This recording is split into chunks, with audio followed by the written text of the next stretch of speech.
We're not going back to it.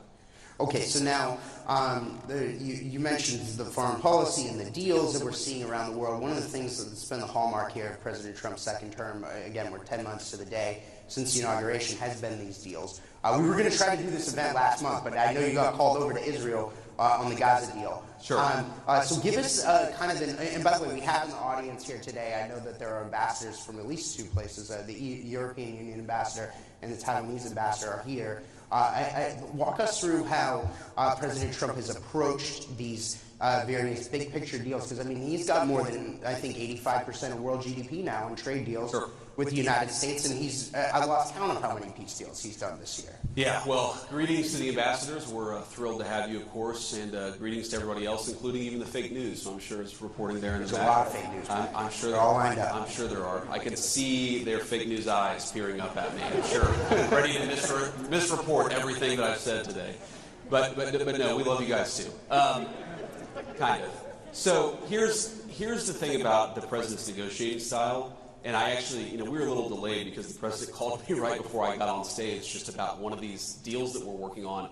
And what I love about it is that it's never enough, right? And so you bring him a deal and, he sort of asks for this, and this. We want this tariff rate. We want this country to drop their tariff barriers. We want this country to drop their non-tariff barriers. And you say, I'm never going to be able to get that done. And then you get it done and you bring it to him and he said, well, I want 3 other things too. Because his attitude is he wants to get the best deal possible for the American people.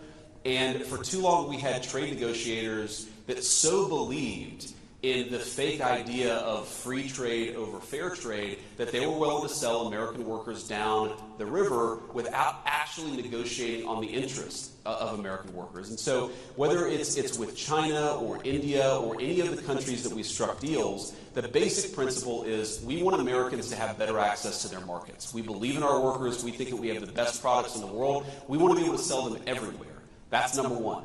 Number two, we don't want foreign products to undercut the wages of American workers. We're actually going to protect our markets, protect our important industries, and that's a very important part of the Trump trade plan. And you've seen it happen in a lot of different ways. And then the final thing, and this raises your point about Gaza or any of these other foreign deals, is we've been able to use the incredible economic leverage of the United States of America.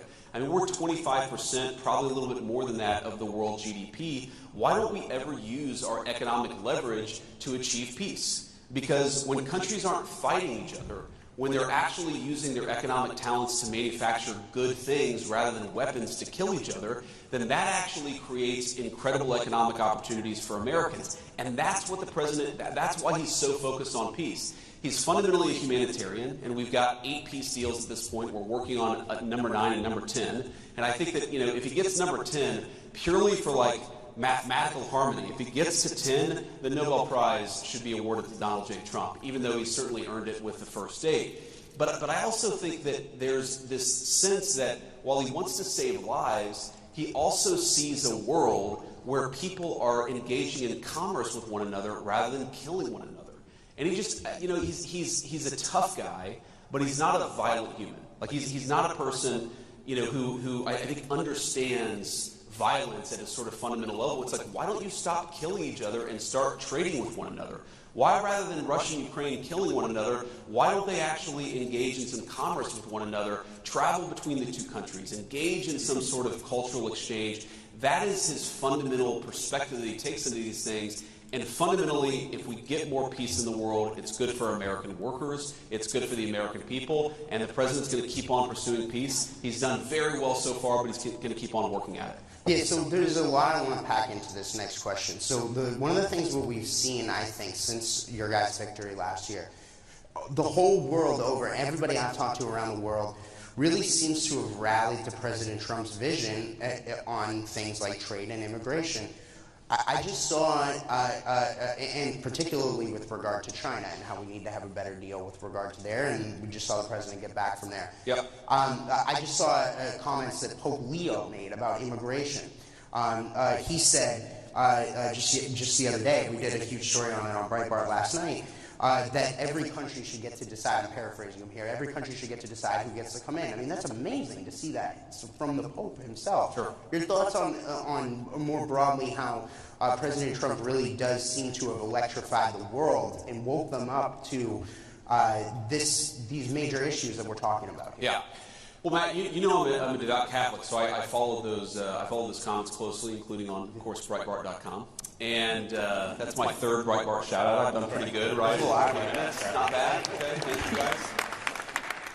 But you know, it's interesting because you may not know it, judging purely from the comments of some people on social media, but the Catholic Church's views on this are actually quite clear. And it's that, yes, you must treat immigrants humanely. On the other hand, every nation has the right to control its borders. And obviously how you strike that balance is very important. But there's a lot of room there to actually control your own borders for the sake of your own people. One of the things, Matt, that always frustrated me about the immigration debate is that we ignored how open borders were not actually good for the dignity, even of the illegal migrants themselves. You had little kids getting sex trafficked. We had 300,000 missing children under the Biden administration that the Mexican drug cartels had brought into our country. You had cartels using, in some cases, 9 and 10-year-old children as drug mules for their activity. Border security is not just good for American citizens, it is the humanitarian thing to do for the entire world. Because when you empower the cartels and when you empower the human traffickers, whether in the United States or anywhere else, you're empowering the very worst people in the world. Now, you've seen this in Europe, you've seen this in a whole host of places, but it's almost like Europe and America got this idea in their head that to control your border at all was fundamentally uncompassionate, maybe it was even racist and bad. The president and I reject that wholesale. Putting the interests of your citizens first, it's not some ancillary thing. It is the very purpose of government. I am the American vice president. I wish very good things for the people of Mexico or the people of the United Kingdom or the people of any other country. But my priority, my charge, is to look after the people of the United States of America, and you cannot do that if you're flooding the country with a ton of illegal immigrants and the drugs and the crime that they bring.